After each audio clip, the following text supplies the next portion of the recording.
Bienvenidos como cada miércoles otra vez aquí a su canal de Cineforo Católico. Ya saben que los miércoles hacemos diferentes entrevistas, hablamos de diferentes temas y todo es para conocer un poco más acerca de nuestra Santa Madre Iglesia Católica. Y en esta ocasión pues vamos a estar con Mateo, ya saben que él es nuestro integrante especialista en cuestiones de el rito oriental o de los ritos orientales más bien, porque son varios, ¿no? Entonces estaremos platicando con él respecto a la Sagrada Forma, cómo es concebida en Oriente, y vamos a hacer una comparación entre algunas de las iglesias orientales y con el rito latino. Entonces en unos instantes estaremos con él. Y déjenme poner algunas cosas, algunas informaciones que queremos darles. Por cierto, vamos a regresar a la cuestión de las conferencias. Ya saben que de repente organizamos conferencias y va a ser la ocasión aquí en la Ciudad de México para el 8 de noviembre. Estaremos con una conferencia encabezada por la directora de la Fundación Pontificia de la Ayuda a la Iglesia Necesitada, que es Julieta Pendini. Esta conferencia se va a realizar el 8 de noviembre a las 5 de la tarde y va a ser sobre el informe de la libertad religiosa, el resultado de ese informe. Bueno, entonces ahorita les voy a poner unas cositas antes de iniciar este programa que, como les dije, va a tratar acerca de la Sagrada Forma en Oriente y para el cual vamos a estar platicando con Mateo. Los invitamos a suscribirse a nuestras redes sociales. Aquí lo tenemos. Tenemos 3 informes para ser exactos. Los invitamos a participar en un Holy Win con un flash mob, que es una escenificación pequeña, breve, de sorpresa acerca de la vida de los santos, y estamos realizando un casting por ahí. La idea es presentarlo para este 1 de noviembre, pero igual puede haber alguna modificación, ya les estaremos avisando. Y también otra información, el Padre Ignacio Arroyo, recuerden que él lo tenemos una vez cada domingo. Va a haber un cambio. A partir de noviembre, él va a estar los días miércoles, un miércoles al mes. Y esta ocasión va a ser el 12 de noviembre, va a seguir igual a las 8:30 de la noche. Y el tema del cual nos va a hablar son los retos para la familia de hoy. Y ya aquí tenemos por último la conferencia que les comentaba en un principio, que es el sábado 8 de noviembre a las 5 de la tarde con Julieta Pendini. Esto se va a llevar a cabo en la parroquia de Inmaculada Concepción. Esto es en el marco de su 80 aniversario. Yo le ando quitando años a la parroquia. Ahora sí, vamos a ir con Mateo en unos instantes. Déjenme abrir la pantalla. Hola Mateo, ¿cómo estás? Buenas noches. Buenas noches, hermana. Saludos, paz y bendiciones. Arias pasmos mismo. ¿Cómo se encuentra, hermana? Bien, bien, Mateo. ¿Y tú cómo estás? Aquí, gracias a Dios, pues me encuentro todo bien, la verdad. Me parece muy bien. A ver, hoy vamos a hablar de un tema bastante interesante, porque, pues, como te decía la otra vez, cada vez que hemos tocado un rito oriental, a veces desconocemos mucho acerca del mismo, ¿no? Desconocemos mucho de este tema, y esta ocasión, pues, no es la excepción, ¿no? Entonces, para empezar, digamos, explícanos qué es la Sagrada Forma. Tú y yo lo entendemos así, pero ahora quien diga, ¿y qué es eso de la Sagrada Forma? Bueno, la Sagrada Forma hace referencia al pan que se va a utilizar en la divina liturgia. En los ritos orientales se utiliza un pan con levadura, ¿no? Un pan leudado, mientras que en Occidente, y también una parte oriental que más adelante les mostraré, también utiliza pan ácimo, ¿no? Eso es lo que se le denomina como sagrada forma, ¿no? Que se va a utilizar en la Divina Liturgia o en la Eucaristía, para comenzar. Ok. Y oye, el otro día estaba viendo un video acerca del rito Melquita, en donde decían que los niños podían comulgar desde pequeños. ¿Esto es cierto? Sí, los niños, a ver, en las iglesias orientales, tanto ortodoxas y católicas orientales, la comunión, los tres sacramentos iniciales, para que me entiendan, comunión, bautismo, comunión y crismación o confirmación, se los recibe los tres al principio, ¿no? Es decir, desde niños, desde los 6 meses aproximadamente, ya el infante va a recibir como tal la comunión, apenas una partícula del cuerpo y una gotita de la sangre de Cristo. Así que sí. Y por ejemplo, si alguien que pues cumplió con estos tres sacramentos por el rito melquita o por cualquier otro rito oriental, va a una misa latina y quiere que el sacerdote le dé la comunión al niño, ahí qué pasa, el padre va a decir, ay, ¿cómo? Está muy chiquito, o si se la puede dar, o qué ocurriría en esos casos. Bueno, ese caso no es muy frecuente porque estaríamos hablando de diferentes ritos, ¿no? Uno que pertenece a la tradición melquita, por ejemplo, tiene que participar de la Divina Liturgia melquita, porque sabemos que en la Divina Liturgia o en la misa latina, a los niños, a los infantes, al menos la comunión les es restringido, ¿no? A menos que tengan sus 9, 10 años para adelante, a menos que hayan recibido su primera comunión. Claro, ellos sí. Pero para un sacerdote latino es muy difícil como que asimilar esto. Es como que en su mente va a decir, ¿cómo es posible que un niño reciba? Si en nuestra tradición los niños recién reciben después, ¿no? De pasar su primera comunión y todo aquello. Es por eso lo más recomendable uno que es melquita, uno que sea, perdón, siro ortodoxo, copto ortodoxo, o cualquiera de los ritos bizantinos que existe, participe, pero de la comunión en su rito. Porque si uno va a lo latino, obviamente va a pasar estos pequeños problemas y obvio, el sacerdote, ¿qué le va a decir? ¿O qué le vamos a decir al sacerdote? Padre, soy melquita, ya recibo la comunión, ¿puedo recibir? O el sacerdote te va a decir bien, sí, puedes recibir, o te va a decir no. Entonces, o te va a decir mejor ve a tu parroquia, ve a tu comunidad para que recibas la comunión. Entonces, un poco es un complejo, ¿no? El tema. Sí, sí, porque de hecho, bueno, aquí en México hay una iglesia melquita cercana y por este desconocimiento que tenemos la mayoría de los católicos del rito latino, de la existencia de ritos orientales, queremos a veces simplificar las cosas, ¿no? Entonces, mucha gente dice, ay, no, es que no quiero llevar al niño al catecismo porque tardan ahí como 20 años y no sé qué, ¿no? Entonces, fíjate que me contaron que una iglesia lo hace súper rápido, incluso los pueden confirmar y bautizar al mismo tiempo cuando están chiquititos. No, pues entonces hay que llevarlos ahí, ¿no? Entonces los llevan ahí, pero ahí empieza el problema, porque con ese desconocimiento y por la idea de que sea todo más rápido, lo hacen, ¿no? Pero después, cuando quieren que hagan la primera comunión por el rito latino, ahí se encuentran con que, a ver, espérame, o sea, ¿cómo que te lo bautizan? Que lo confirmaron al mismo tiempo. No, es que eso no se puede y empieza ahí el problema.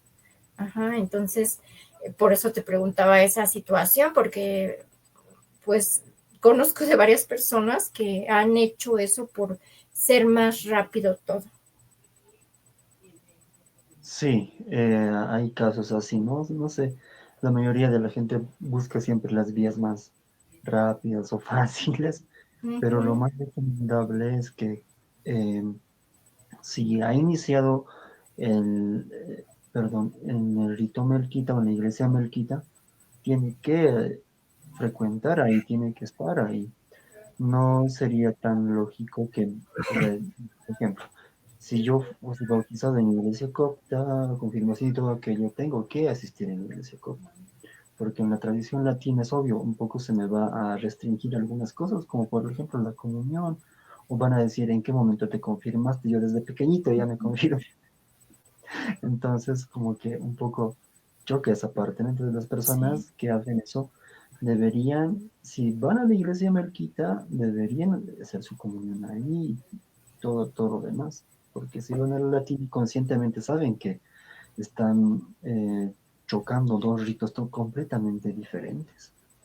Sí, aunque también muchos desconocen que ellos manejan otro tipo de rito, ¿no? Realmente, pues son lo que le llamamos católicos de ocasión, ¿no? Que solo lo hacen para cumplir. Entonces, realmente, pues dicen, es una iglesia y ya. Y no se dan cuenta que hay diferencias, ¿no? Sí, entonces, a este paso me imagino que hay melquitas por ahí. Ujú, sin saberlo. Ahora sí que sin saberlo. Y yo te digo porque tengo un caso cercano, una de mis primas llevó a sus 4 niños ahí. Ajá, y yo tampoco sabía que era del rito melquita, eso me enteré hace poco, ajá, hace unos 10 años fue que me enteré que era rito melquita, pero antes de eso, pues ella llevó a los 4 ahí, ¿no? Pero pues ella ni idea que era del rito melquita y son 4 melquitas que andan ahí. Ay, no sé, sí, ya me imagino, me Sí, imagino. sí, por eso te digo que sí se dan los casos, ¿no? Y bueno, vamos a saludar a nuestra querida Sandy, anda por ahí ya y nos dice que a los 7 u 8 años lo reciben en el rito latino, pero el Papa Pío X sí estaba de acuerdo con la comunión en los niños, si no me equivoco. ¿Esto es cierto, Mateo?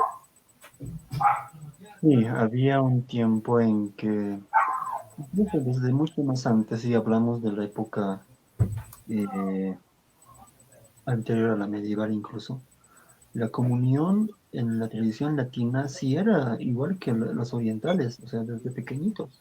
Solamente que más adelante, como que por formalidades y otros pasos, se ha ido como que alargando, ¿no? Extendiendo.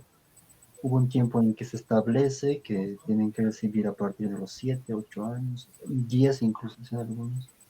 Pero si no me equivoco, uno de los papas dice, no, que es más recomendable que tomen desde más antes, desde más pequeñitos, ¿no? Entonces, como que hoy en día eso se dio por ahí, ya se olvidaron y siguen hasta hoy en día, incluso aquí en mi país, es los 10 años, cumple los 10 años recién recibes tu primera comunión.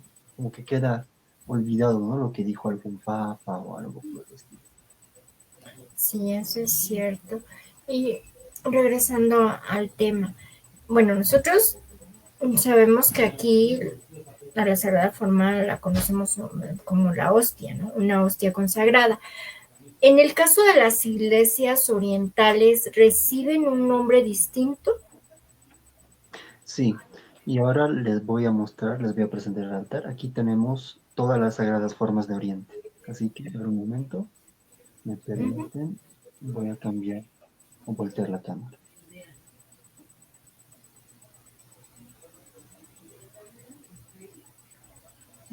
Ahorita que nos ponga Mateo, esta Sandy nos pregunta, bueno, más bien es un comentario, dice, fue en época de San Jacinto, los tres, los tres pastorcitos que se les apareció la Virgen.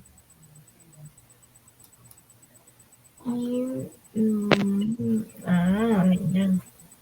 Ah, se puede observar, ¿verdad? Sí, sí se puede observar. Ah, Ok, eso está interesante. sí, todo lo que ven aquí son las sagradas formas que se utilizan en Oriente y también están las de Occidente, ¿no? Tenemos ambas. Bien, les voy a exponer un poco. Esta es la más conocida, esta se llama prósfora, ¿no? La prósfora que utilizan los bizantinos, los melquitas utilizan justamente este tipo de pan, ¿no? Este es el más grande que utilizan los griegos y este es el más pequeño, es el mismo solamente que lo utilizan, esto lo utilizan más los eslavos, los que hablan ruso, ¿cómo se llaman? Los rutenos, los ucranianos, todos ellos, también los búlgaros. Luego tenemos el de los coptos, este se llama Orbán. o urbana. Sí, o también Corban, en sí significa ofrenda. El próspora, igual de la misma manera que está en griego, significa ofrenda. Luego tenemos el de los siriacos. Esto se llama taba, o también se dice igual, urbana. Luego está el de los asirios. Este, este es elaborado de una forma especial, ¿no? Tiene ¿cómo les diría? Una especie de sacramental llamada Santa Levadura.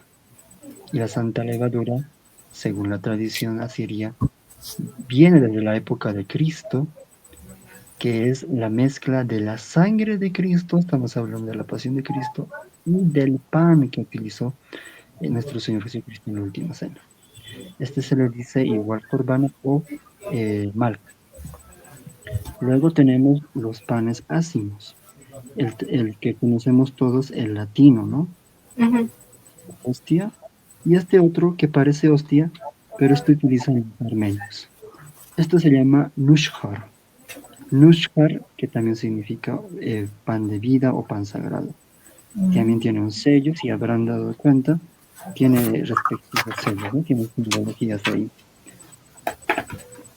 Y esas son las sagradas formas que se utiliza en Oriente, ¿no? Más hay panes leudados y la única de Oriente que es ácima de los armenios.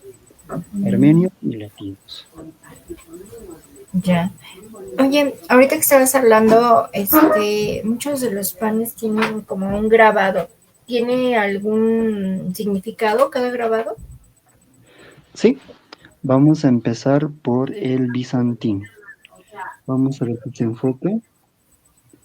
Bien, al medio vemos que hay una cruz, ¿no? Ujú. Estos símbolos tienen un significado. El medio, el centro, es únicamente destinado para Cristo. Se le llama el Cordero, ¿no? La parte central. Esta parte que vemos como un triángulo está dedicado a la Madre de Dios, a la Virgen María, la Theotokos. Aquí hay como 9 pequeños triángulos. Eso está dedicado a los coros celestiales, a los santos y a los santos padres. El resto que vemos es a las personas, a los fieles difuntos y otras tantas otras. Los bizantinos, es decir, los melquitas, los ortodoxos rusos, los de del patriarcado de Constantinopla y otros, utilizan este tipo de formas, ¿no? Ah, y se me estoy olvidando algo más. Hay una inscripción acá, si pueden ver. Dice Jesús Christos Nika, que significa en griego Jesucristo vencedor. Y es lo que se ve acá. Pueden ver acá. Jesús Christos Nika. Igual en la otra prósfora. Jesús Christos Nika. Jesucristo vencedor. Es esto lo que se va a utilizar en el rito bizantino, pero ellos lo parten con una especie de lanceta, como un pequeño cuchillo en forma de lanza, y esto lo van a preparar a inicio, antes de la misma divina liturgia que se llama proscomidia, que es una preparación, no es una preparación de los dones para llevar como ofrenda a la divina liturgia.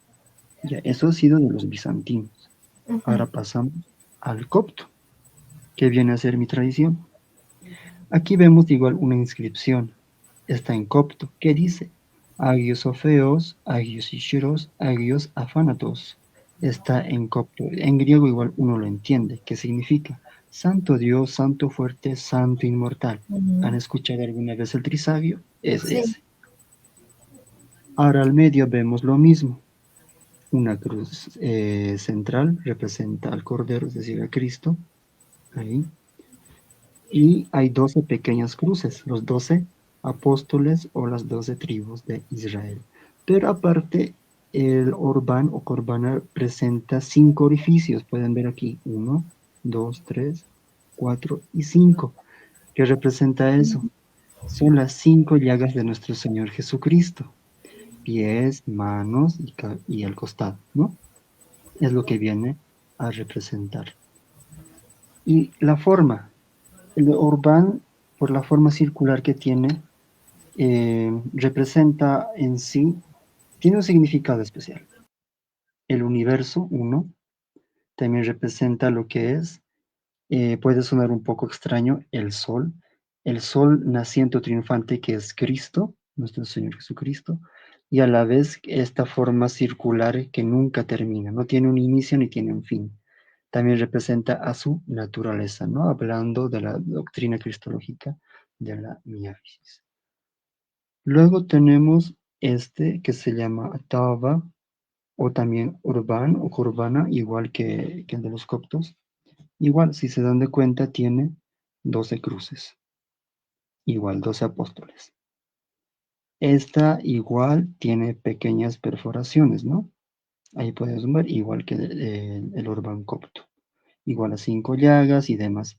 Estos pequeños puntos que vemos acá hacen representación a los apóstoles de nuestro Señor, perdón, a los discípulos, es decir, aparte de sus 12 apóstoles, sabemos que tenía otros discípulos, si no me equivoco eran 72 o 73, hace representación a todo eso. Luego viene este de acá, este que también se llama Urban, pero lo utilizan los asirios. Los asirios, ¿cómo los podemos identificar? A los que comúnmente también les decimos como nestorianos, ¿no? Pero ¿qué es lo curioso de la sagrada forma de ellos? Ellos elaboran, al igual que todos, a base de harina, agua eh, y levadura, ¿verdad? Pero le hacen un añadido especial a este, lo que mencioné hace un momento. Según su tradición, le ponen, como la llaman ellos, la santa levadura, la malca. La malca, como ellos le dicen, viene a ser el resultado de la mezcla de un trozo o de las migajas del, del pan que utilizó nuestro Señor Jesucristo en la última cena, más la sangre, ¿no? Pero estamos hablando de la sangre real de Cristo. Según la tradición dice que San Juan el Evangelista habría eh, tomado en el mismo cáliz que nuestro Señor Jesucristo utilizó la sangre en el momento de su crucifixión y esto como que lo mezcla, ¿no? Como que lo unta al pan y esto como que se va transmitiendo de generación en generación. Eso es tradición asiria. También lo creen los siríacos, si no me equivoco, pero no es muy extendida. Luego está lo que les dije, el nushra. Este es el pan de los armenios. Este es ácimo. Si vemos, tiene un grabado, ¿no? Vemos a Cristo, pero también vemos unos pequeños detalles. A ver si se puede enfocar. Ahí tal vez, sí. Tiene unos pequeños grabados de espigas y racimos de uva. ¿Ya? Aquí las espigas y aquí los racimos de uva, que en sí son los símbolos eucarísticos. Y este pan viene a ser el pan de vida o el pan de la vida. Y esos serían las formas sagradas. Y claro, ya conocemos también la latina, ¿no? La hostia. Ya. Oye, ¿y cuál es la razón por la cual en cada uno de estos ritos le colocan diferentes grabados? Eso es por la importancia, la sacralidad que ésta tiene, ¿no? Porque no es un pan cualquiera, ¿no? Es la sagrada forma que se va a utilizar en la divina liturgia. Tiene algo que tiene que realmente mostrar que es algo sagrado, algo importante. Y por eso hay incluso esas divisiones, como les he mostrado, en la parte central, tanto como en la prósfora, como en el urbán, incluso aquí, e incluso esto, ¿no? De los siriacos y de los armenios, siempre hay un lugar especial dedicado para nuestro Señor Jesucristo, para el Cordero. Y bueno, en el rito latino sabemos que las hostias por lo regular las elaboran en los conventos las monjitas. En el caso del resto de los panes utilizados en las iglesias orientales, ¿dónde los elaboran? Buena pregunta. Comúnmente, a ver, voy a explicar de la iglesia copta. El Orbán o la urbana se realiza en un horno especial. Este horno siempre se encuentra cerca del templo y a este se le llama el Belén. ¿No? El Belén justamente es, ¿por qué se le dice Belén? Es porque como que das el origen donde nace nuestro Señor Jesucristo, ¿no? Es ahí. ¿Quiénes lo elaboran? Lo elaboran sacerdotes, Mm, diáconos o personas que están bendecidas o consagradas. De la prósfora, lo mismo, lo pueden elaborar los sacerdotes, los diáconos, e incluso visto que lo pueden elaborar familias, personas, ¿no? Incluso usted si gusta hasta puede prepararlo. La cosa es luego llevarlo, se hace una selección incluso de cuál está buen, o sea, cuál se ve bien y ese va para la divina liturgia. En la tradición copta, por ejemplo, del Orbán, se pone como unos 5 Orbán o 6, por ejemplo, y el sacerdote va a elegir uno sin mancha, sin defecto, y ese va a ir para la divina liturgia. Y en estos panes que son grandes, ¿los fraccionan? O más bien, ¿todos los fraccionan? ¿O cómo es que los reparten para la hora de la comunión? Sí, de hecho sí, sí se los fracciona. Estos tres que vemos acá, más este sí son fraccionados con a mano.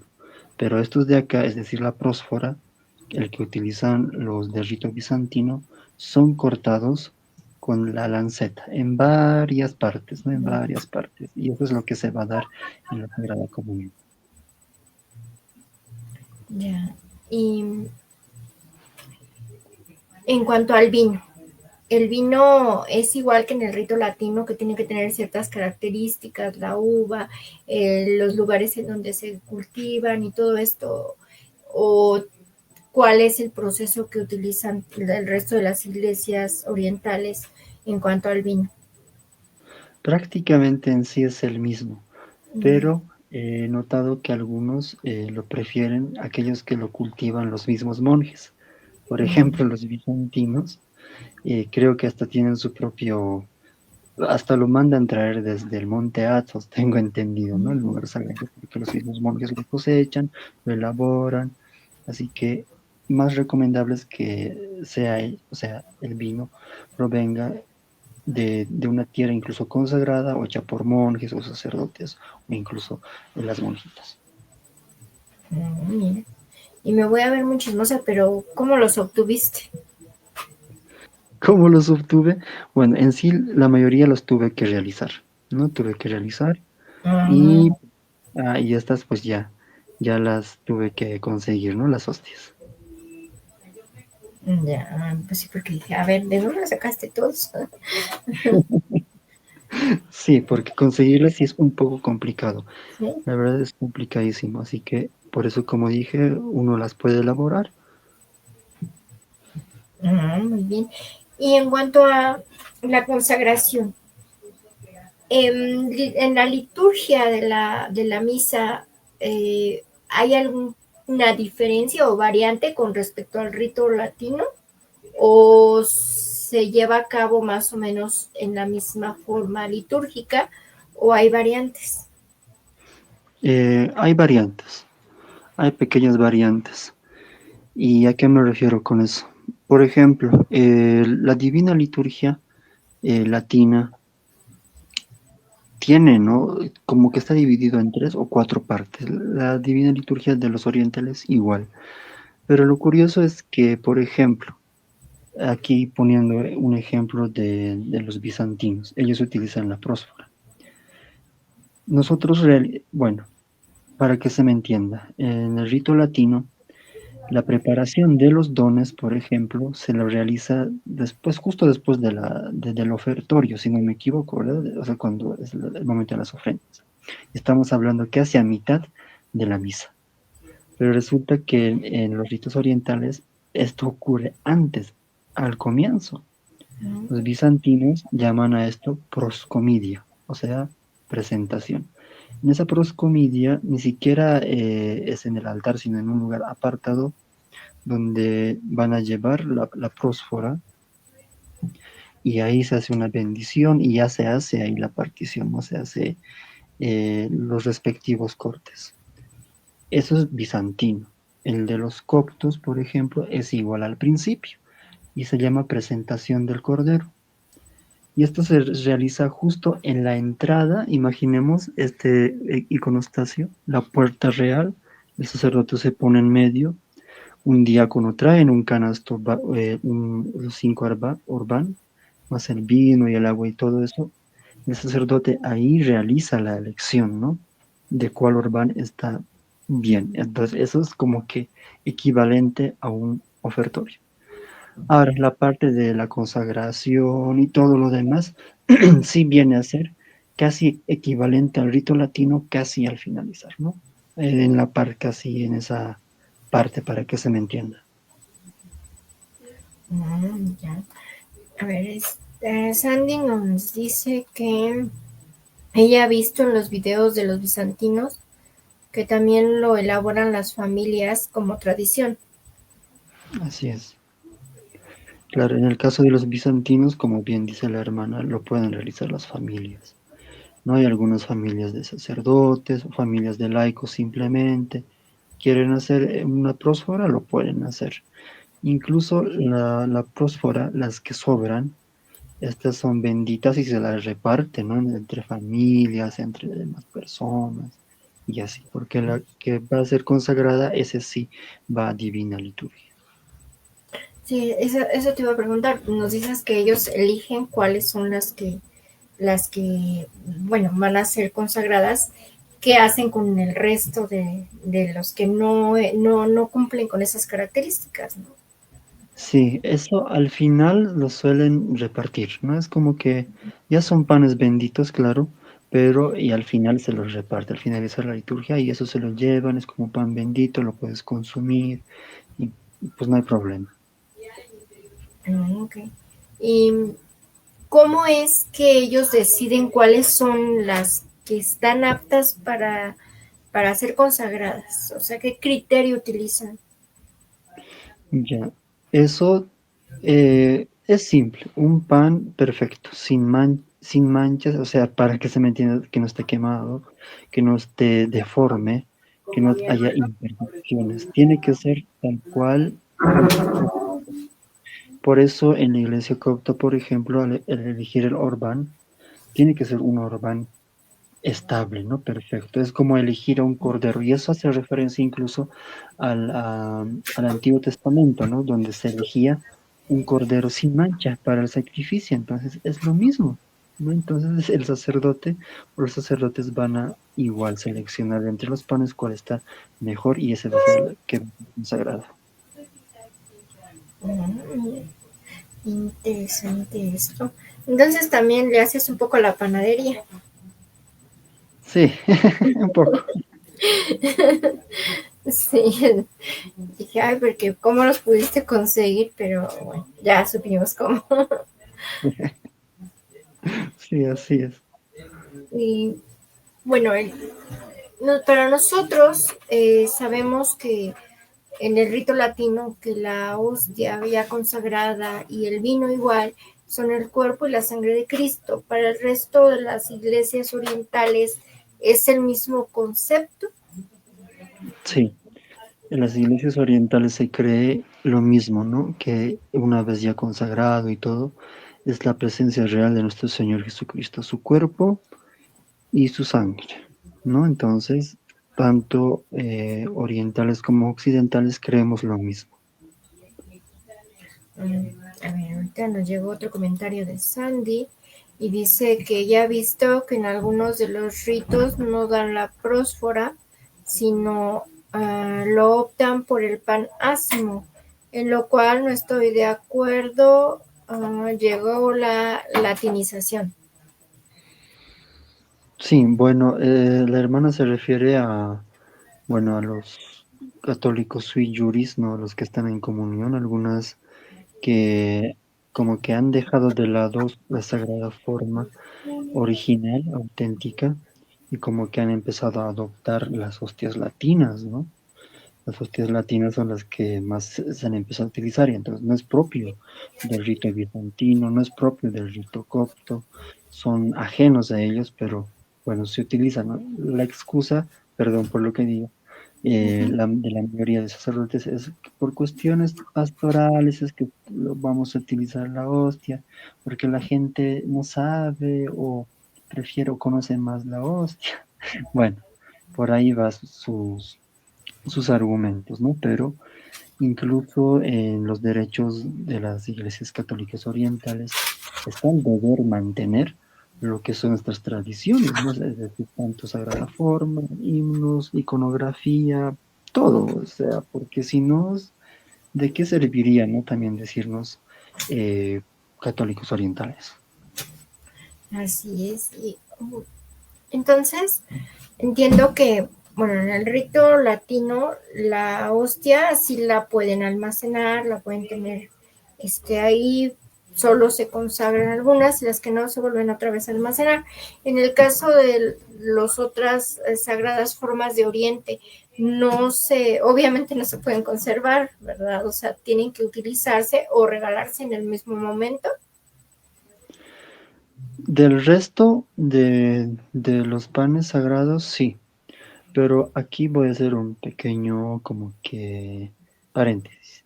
Uh-huh. Si bien en el rito latino se suele como que guardar, ¿no? Las hostias en lo que vendría a ser el tabernáculo del sagrario, aquí tengo unos que no hay adentro. En las tradiciones orientales, en especial los bizantinos, también suelen tener como una especie de mini tabernáculo o mini sagrario, pero ahí van los restos del cordero, ¿no? Ya del consagrado. Ya va, es como una especie de sagrario, digamos, ¿no? Pero dentro de la iglesia ortodoxa. Pero este no se va a volver a utilizar, ¿no? Porque se queda ahí. Es la diferencia. Ya. Pero ahora sí que ahí sí se utiliza en ese momento todo, ya una vez fraccionado. Sí. Eso sí, una vez fraccionado, sí, ya se utiliza todo. Lo más recomendable es para cuando es gente no muy, bueno, no mucha gente, perdón, se suele utilizar esta prósfera, esta pequeña. Incluso ven que son de dos, miren, tienen dos. Esto representa la doble naturaleza de Cristo. También tiene una enseñanza cristológica, ¿no? Para los bizantinos. Dios y hombre al mismo tiempo. ¿Y todas Entonces, tienen dos o nada más es de una sola pieza? estas, las prósforas sí vienen así, pero las demás no. Es una pieza, esta también, y esta igual. Incluso el de los armenios. Oh, ya. Bueno, es alguna ocasión en la iglesia melquita que te comento, nos comentaron porque iban en procesión para, se llama Noche Santa, lo hacen como 2 o 3 veces al año, que consiste en recorrer varias iglesias del centro histórico de aquí de la Ciudad de México y van comentando historias, dan catequesis en varias parroquias y un día nos tocó precisamente en la iglesia Melquita. Y nos dijo uno, en ese entonces monje, ahora ya es sacerdote, el padre Ujú. Agustín, nos dijo que pues ellos no tenían el, pues la misma o el mismo, la misma veneración o adoración más bien, la misma adoración al Santísimo, pero que sí lo respetaban, pero que no lo veían así como tal dentro de los melquitas. No sé si tú tienes más conocimiento al respecto. Sí, eso es casi para todos los ritos orientales. Lo que pasa es que la adoración al Santísimo Sacramento, la exposición como tal, no es propia de los orientales, no es más occidental, incluso los milagros eucarísticos, estos son más de occidente, ¿no? ¿Por qué los orientales no lo, no sé, que no se encuentra, tampoco es tan necesario eso? Porque, a ver, si uno se pone a observar o investiga acerca de esto de los milagros eucarísticos en iglesias orientales, comúnmente no se escucha, no se escucha. ¿Por qué? El ortodoxo, para que se me entienda, el católico oriental, sabe y está seguro de que auténticamente la presencia real de Cristo está ahí, en ese pan y en ese vino. No hay por qué dudarlo. Dicen los ortodoxos acerca de los occidentales. ¿Por qué han ocurrido esos milagros eucarísticos? Porque el sacerdote, las personas han tenido esa duda, entonces nuestro Señor ha tenido que manifestarse de algún modo y por eso hay esos milagros eucarísticos. Respetables, claro que sí, es una forma incluso de afirmación de que realmente Cristo sí está ahí, ¿no? Está ahí realmente, verdaderamente. Y como no es parte de nuestra tradición, pues no se lo toma, pero se lo respeta porque sabemos que Cristo está ahí. Entonces, si hay una exposición del Santísimo Sacramento, sabemos que Cristo sí está ahí. No será nuestro, pero lo respetamos.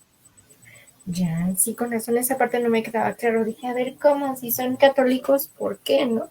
Pero ya entendí. Sí, porque no es parte de nuestra tradición. Es como que eh, tomaran algo oriental, por ejemplo, los latinos, y obvio no lo van a entender. En cambio, los orientales sí lo van a entender, ¿no? Entonces, es algo así. Sí, exactamente, porque eh, hay personas que han ido, te digo, a esa iglesia melquita y dicen, ay, es que está muy rara, dice, como que dan cosas diferentes, hablan diferente, los ornamentos son distintos, los que utiliza el sacerdote, dice, entonces como que no estamos seguros si es católico o no, nada más, le digo, no, pues sí es católico, pero cambia en cuanto al rito, ¿no? Exacto, así es. Sí, para muchos se les hace un poco raro, extraño escuchar o ver, ¿no? Porque vestimentas litúrgicas son diferentes, incluso de cada rito de estos son diferentes, no es lo mismo. Las lenguas litúrgicas igual. Los bizantinos o los griegos van a utilizar el griego como tal, incluso las extensiones del cirílico, ruso, búlgaro, ucraniano, pero en sí su lengua litúrgica de ellos es el cirílico, ¿no? Que también nace del griego. El de los coptos, la lengua copta, ¿no? Muchos dicen que es árabe, no, el copto, lengua litúrgica. De los siríacos y de los asirios es el arameo, la lengua, perdón, de nuestro Señor Jesucristo. El de los armenios, obviamente el armenio, ¿no? Y de los latinos vendría a ser el latín. Ya. Y a la hora de comulgar, lo hacen igual que en el rito latino, es decir, lo puedes recibir en la boca, lo puedes recibir en la mano, lo puedes recibir de pie o lo puedes recibir hincado, o tienen alguna otra forma especial para comulgar. Los ritos orientales tienen una forma especial, diferente a la latina. Es de pie, pero se recibe en la boca. Y al menos los bizantinos, por ejemplo, reciben, a ver, este es el cáliz, eh, ellos utilizan una pequeña cucharilla, ahí está la sangre y los trozos, ¿no? Del cuerpo, y eso te lo van dando, ¿no? Los van dando a cada uno. Algunos incluso toman la comunión con las manos cruzadas en el pecho y así. No hay, no reciben arrodillados, esa es la diferencia. No se reciben las manos, eso sí, no se puede recibir en las manos. En mi tradición, la tradición copta, como ya les dije, bueno, antes se recibe el cuerpo, el sacerdote te va a dar el cuerpo y otro te va a dar aparte la sangre, ¿no? También con una pequeña cucharilla. El de los armenios es parecido al latino, muy parecido de hecho, aunque diferente, ¿no? Porque igual te dan en la boca, pero ellos toman un trozo, lo ponen a la sangre de Cristo y te lo dan. Y te lo dan, ¿no? Pero el sacerdote va a estar desde esa parte alta del altar que ellos tienen, desde ahí te la dan. Ya. Y en cuanto a, bueno, estábamos diciendo la exposición del Santísimo para el rito latino. ¿En los ritos orientales hay algo similar a esa exposición del Santísimo o no?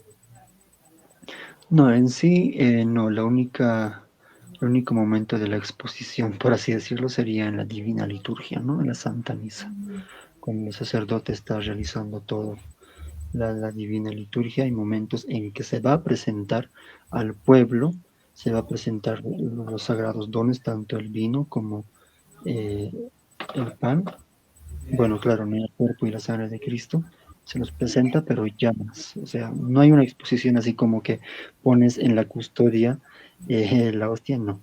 Es así, nada más. Ok. Ven, a ver, Sandy nos dice que lo que pasa es que esas personas lo ven bajo la visión occidental Mm, y pone que ha visto que los bizantinos lo reciben de rodillas y le colocan como una especie de servilleta con la cucharita. mm. Sí, hay algunos, eso también es una buena observación. No sería como que es un poco, son un poco, se agacha un poco. Hay dos diáconos que van a sujetar lo que viene a ser como un corporal, lo que vemos acá, lo van a tomar. Eso es para que ninguna partícula del cuerpo del Señor caiga al piso. Entonces, eso te lo ponen ahí. Es como antiguamente en el rito latino, no sé si actualmente en algunas parroquias utilizan una especie de patena, ¿no es así?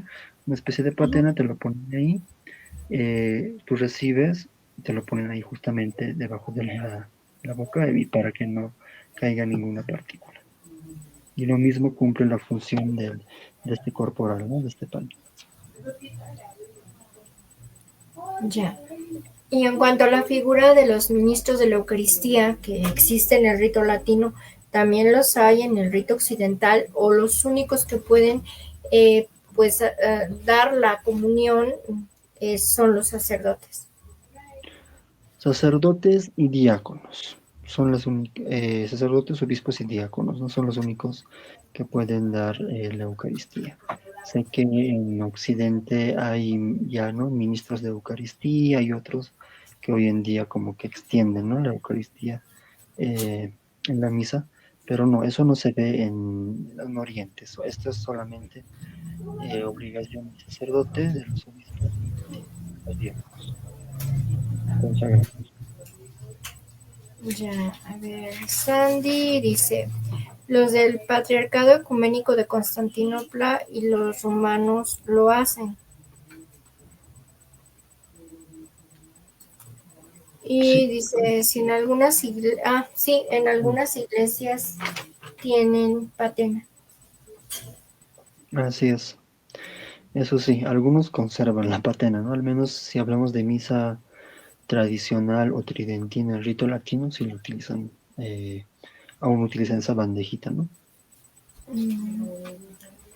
Y hablando de eso, de la patena, bueno, en el rito latino sabemos que si se cae alguna partícula se recoge y se puede disolver en agua. En el caso de los ritos orientales, si se llegase a caer alguna fracción, alguna partícula de las sagradas formas, ¿qué es lo que hacen? Es parecido al latino. Se toma las partículas y este va directamente al cáliz, ¿no? Porque no se puede tampoco igual. Hay un respeto muy grande hacia el cuerpo del Señor, no se puede desperdiciar, no se puede hacer caer. Y a ver, Sandy dice que cuando se comulga en los ritos no se dice amén. Sí, eso sí. Igual en la misa latina tradicional, por cierto, no se dice amén, ¿no? El amén es una inclusión mucho más posterior. Tú te acercas y únicamente el sacerdote te va a decir, este es el cuerpo de nuestro Señor Jesucristo, el cuerpo de Cristo, dependiendo al rito que sea.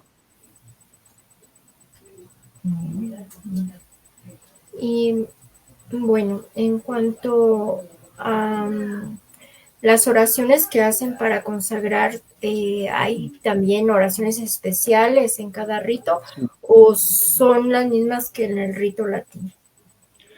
No, son diferentes.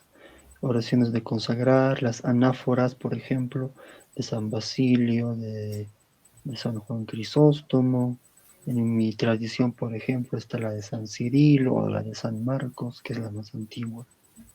Son diferentes, ¿no? Son plegarias diferentes. O sea, el rito o la misa es la misma, claro, pero va a cambiar un poco en festividades, en solemnidades, alguna que otra oración o plegaria.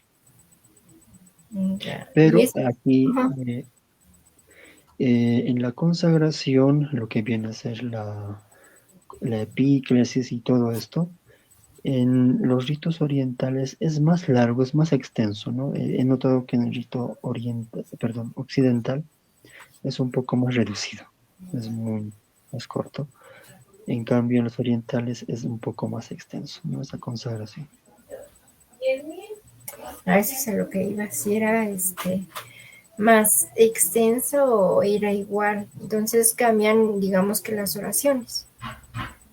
Sí, las oraciones se vuelven más extensas, más solemnes, hay más como que palabras, no invocaciones. Incluso a la Virgen María se le invoca bastante, a algunos santos, un montón de cosas, la verdad. O sea, un sacerdote se las tiene que saber esa. Ya. Y a ver, Sandy dice Axios, Axios, Axios, hermano Mateo. Digno, digno, dice, digno. Ujú. Gracias. Y a la hora de comulgar, ¿hacen la misma situación que hacemos en el rito latino de formarnos o cómo es que administran la comunión? Sí, comúnmente hacen una especie de columna, ¿no? Una fila, una columna. Lo mismo, uno se va acercando, se va aproximando, recibe y también se santigua. Es prácticamente casi lo mismo. Es igual, podría decirlo en ese aspecto. Mm, Mira, esto sí que ha sido un tema bastante interesante, Mateo. No sé qué otra cosa nos pudieras comentar que se me haya pasado preguntarte. Sí, a ver, tal vez estamos obviando algo. Eh, ¿Por qué la sagrada forma en Oriente es con levadura y por qué en Occidente es Ah, ácido? cierto. O sea, hay una controversia, ¿no? En ese aspecto. Bueno, en ese aspecto, ¿qué podría decir?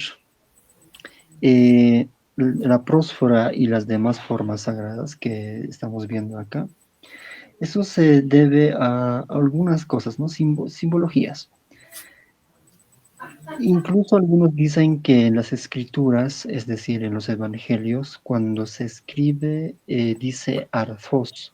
Arthos, o sea, en griego significa pan, pero no dice pan ácimo, no dice matzot o matzat, sino simplemente diría lechem en hebreo, que significa pan, y es pan leudado.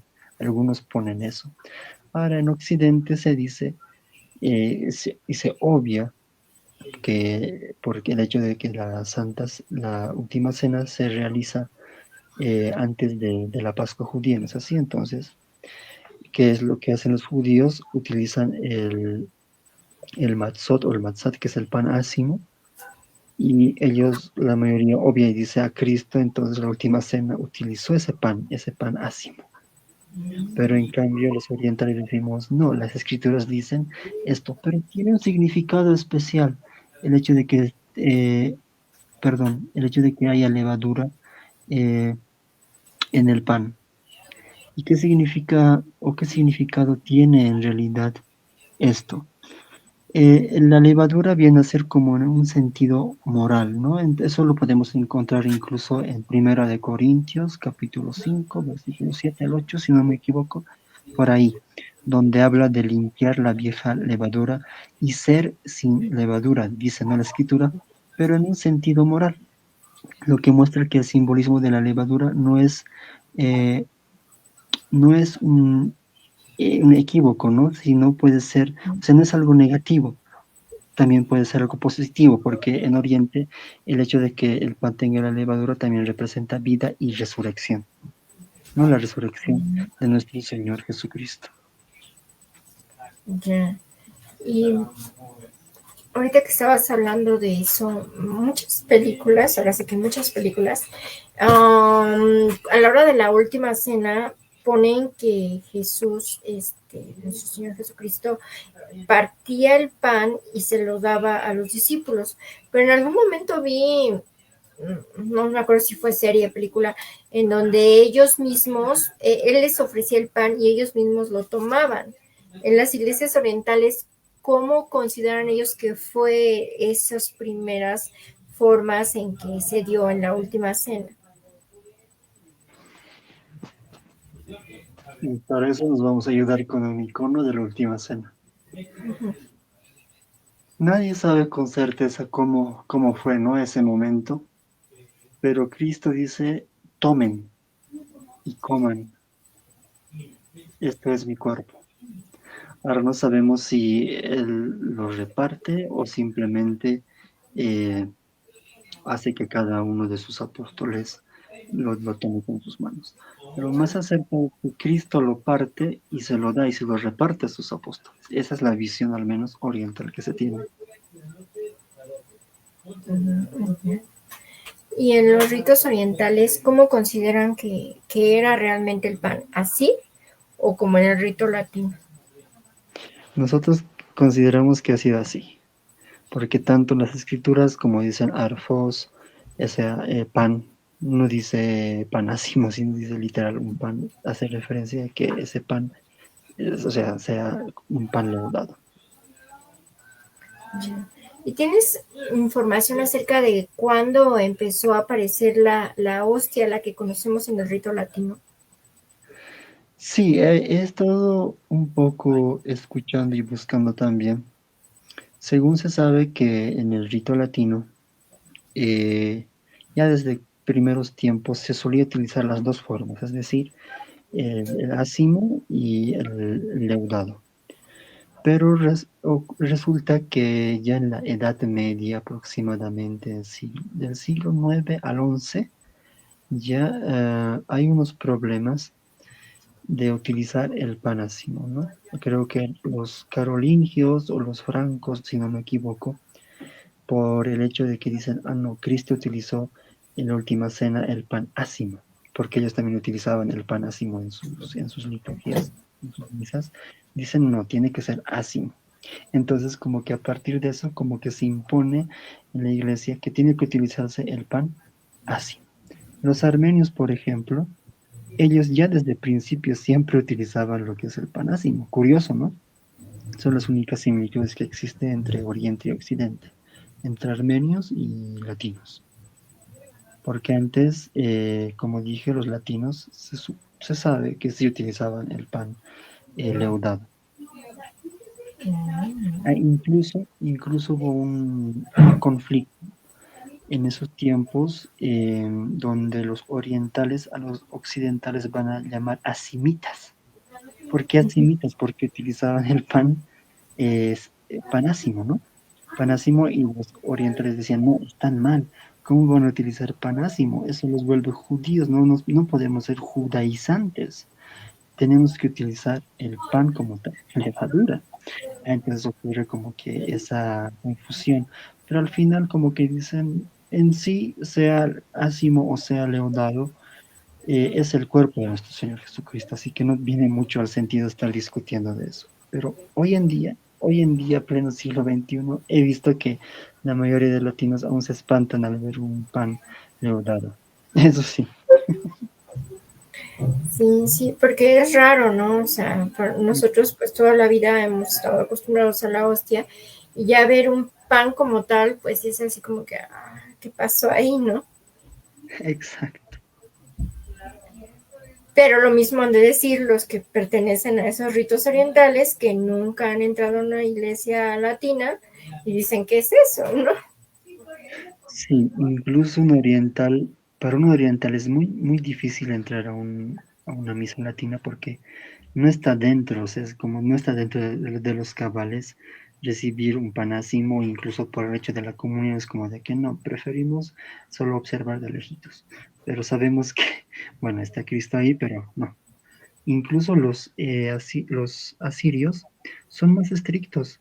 Ellos dicen, el pan que se va a utilizar sí o sí tiene que tener la santa levadura, la malca. Si no tiene malca, no es el cuerpo de Cristo, dice. O sea que para los asirios, el Orbán, la prósfora, el taba, no son cuerpo de Cristo, y mucho menos la hostia y el otro. Oh, mira, qué cosas. Y sabemos que dentro del rito latino pues hay personas que no pueden ir a misa por cuestión de enfermedad o alguna discapacidad, y los ministros de la Eucaristía van hacia sus domicilios o a los hospitales a administrarles la comunión. En el caso de las iglesias orientales, ¿sucede lo mismo o qué ocurre cuando hay algún enfermo o alguien que no puede acudir a misa? Hablando en ese aspecto, sí, se extiende la Sagrada Comunión a los enfermos, a los que no pueden ir. Generalmente lo hace un sacerdote, ¿no? Un sacerdote que va a ir, va a llevar la Sagrada Comunión a esa persona, siempre y cuando sea una persona fiel y todo eso, ¿no? Es casi lo mismo. Ok. Y igual me imagino que hace lo mismo, ¿no? En cuanto a los que no pueden comulgar, ajá, en cuanto a los divorciados vueltos a casarse o esta situación que no pueden comulgar, ¿es lo mismo en la iglesia oriental o también, o sí pueden comulgar? Sobre esos aspectos, hay algunos que sí te permiten. He visto que algunos Mm, que te permiten, pero otros que no, son más estrictos. Al menos, por ejemplo, en mi tradición es más estricto. No se puede, o sea, personas divorciadas o que estén así, en concubinato o algo, no pueden. En otras como que sí son más permisibles, es como de que "Ay, ya es un buen cristiano, que así visto, que ya puede, no se le puede negar". Pero otras sí. En la tradición latina, por ejemplo, también sabemos que sí hay, es un poco más estricto también, ¿no? En ese aspecto, en el que he podido notar. mira. Ahora sí que ha sido un tema bastante interesante el día de hoy, Mateo, y no sé, ya yendo hacia el final, ¿qué más quieres comentar que haya faltado dentro de toda esta plática? Yo creo que eso, habría sido ya lo, perdón, lo esencial, lo básico, ¿no? De lo que son las sagradas formas. Tal vez algo que añadir, podrán ver aquí, podrán decir todas son iguales. No son iguales. Han visto que cada rito utiliza diferente, ¿no? Y aquí voy a hacer una pequeña selección, puede ser un poco extraño, eh, de acuerdo a los ritos. El bizantino, el que dije, lo utilizan, o sea, la prósfora, perdón, lo utilizan los ritos bizantinos. ¿Y cuáles son los ritos bizantinos? Los que utilizan el griego, Patriarcado de Constantinopla, el de Rusia, el de Ucrania, el de Rumanía, todos ellos a los que conocemos como ortodoxos, incluso los católicos, o los greco-ucranianos, todos estos que utilizan el rito bizantino van a utilizar esta sagrada forma.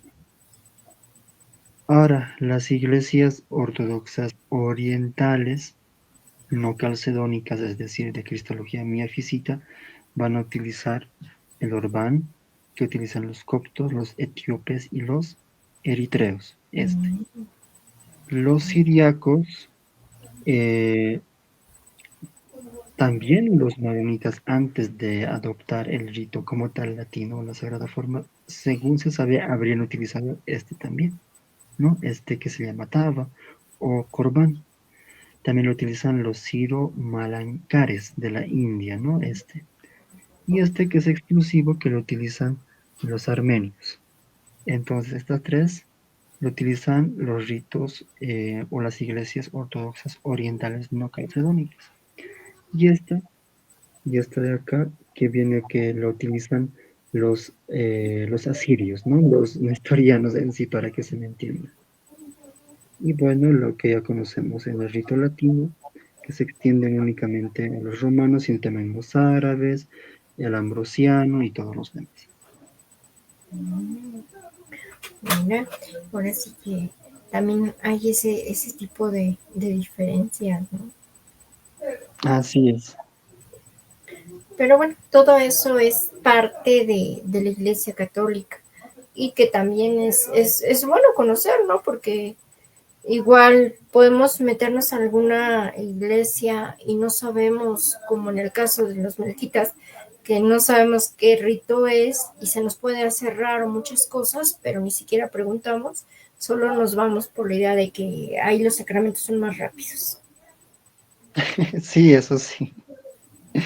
Es mejor siempre identificar, ¿no? Qué iglesia es, qué rito es, de repente hasta uno se mete con lo... Por ejemplo, he visto de los ciro-ortodoxos que hay en Guatemala y en México, ellos están empleando, por ejemplo, la Sagrada Forma, pero están utilizando hostias, ¿no?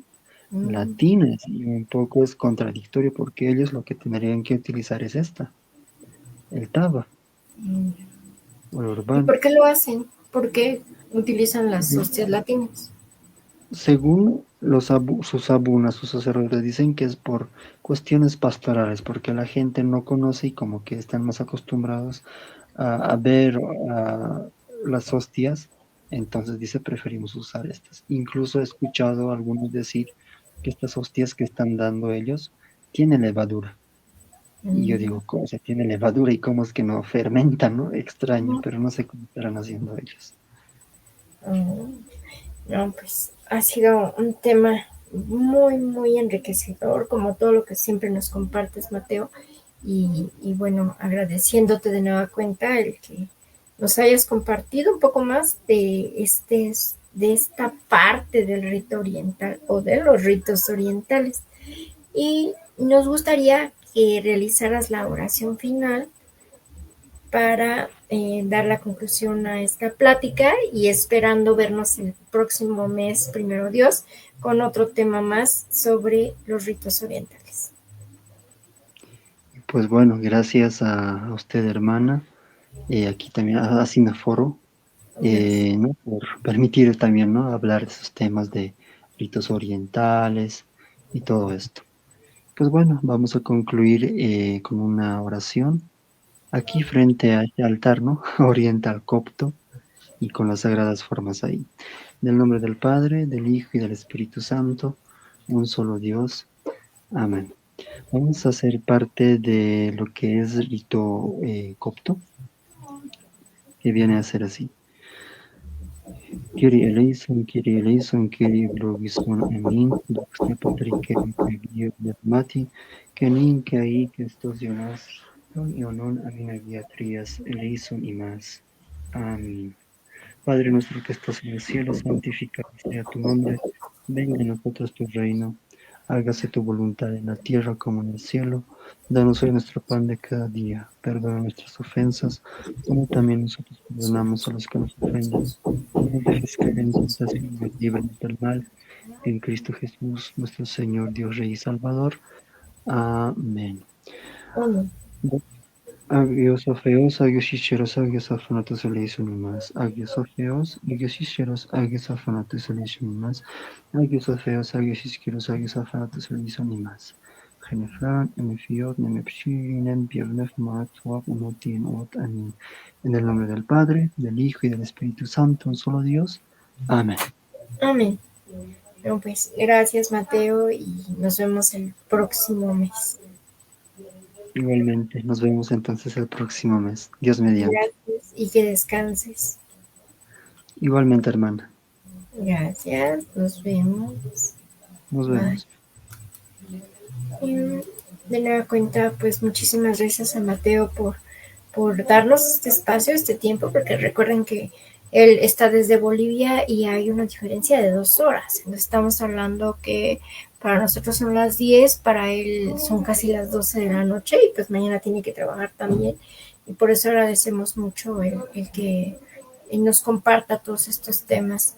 Y muchísimas gracias a Sandy que anduvo por ahí y también a Diana Villanueva y también a las personas que nos sigan reproduciendo posteriormente, así como el día de mañana ya estará este video en nuestro canal de YouTube, al cual los invitamos a suscribirse para que sigamos pues conociendo más sobre estos temas.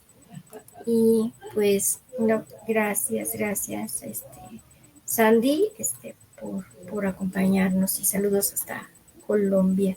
Y esperamos pronto volverte a tener aquí para volver a platicar contigo de algún otro tema, nos gustaría mucho. ya estaremos poniéndonos en contacto nuevamente para ver en qué tema podríamos ahí dialogar de nuevo en el canal tuyo y de todas las personas que nos siguen, ¿no? Y pues reiterándoles que el padre Ignacio, pues muchos van a estar esperando, ya va a ser este mes, este domingo, lo del padre Ignacio, pero no, les digo, va a haber un cambio para el día miércoles, va a ser movido el padre Ignacio. Esto es dado que cambió de parroquia y sus actividades han variado y por esa razón va a hacer esa modificación de día, entonces los esperamos el 12 de noviembre, miércoles 12 de noviembre, 8:30 de la noche, hora de la Ciudad de México, sobre los retos para la familia de hoy. Y pues a cada uno de nuestros eventos que tenemos ahí en pantalla. Muchísimas gracias por estar con nosotros y pues vamos a hacer nuestra oración final, que es ya tradicional en Cineforo Católico, que es: contigo voy, Virgen pura, y en tu poder voy confiado, pues yendo de ti amparado, mi alma volverá segura. Dulce Madre, no te alejes, tu vista de mí no apartes, ven conmigo a todas partes y nunca solo me dejes. Ya que me proteges tanto como verdadera Madre, haz que me bendiga el Padre, el Hijo y el Espíritu Santo. Amén. Y pues por ahí nos podemos y nos estaremos viendo ya la próxima semana. Y pues gracias a todos ustedes y que descansen, que tengan una bendecida y reparada noche. Y también agradeciéndole a Dios el permitirnos este instante. Sí, claro, Mateo y tú desde Colombia comparten el mismo horario, ciertamente. Entonces ya es medianoche, ya es hora de dormir para ustedes. Nosotros todavía nos falta un poquito, pero gracias por estar aquí en vivo. Y de nueva cuenta, gracias a Mateo por formar parte de Cineforo Católico y por compartirnos estos temas tan interesantes. Y también gracias, Andy, por tanto apoyo de andar por aquí. Y ahora sí, me despido de ustedes. Soy su amiga Aurora de Cineforo Católico. Nos vemos. Que descansen y una bendecida noche.